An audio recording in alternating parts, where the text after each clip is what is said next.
Yollarda sür verme, sür saklar deyip namart sür saklamaz demek bileni.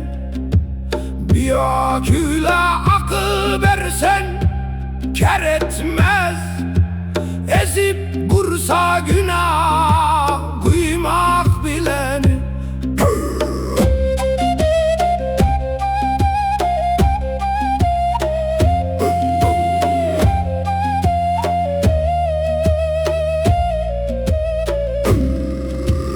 Keyfi açlar düşman görende mertler, fikir basar kayga gider namartlar. Kurt bilen denlemez özünü itler, öz yanından artık saymak bileni.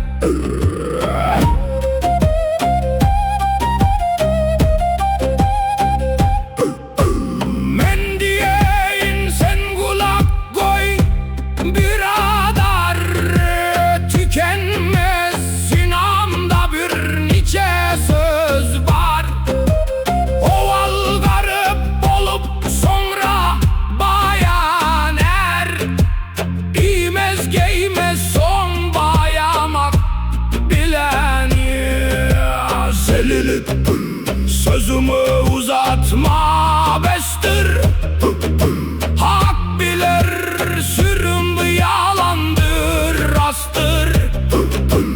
Öble hep köp öğüt vermek hebestir, birin tutmaz kulak koymak bilen.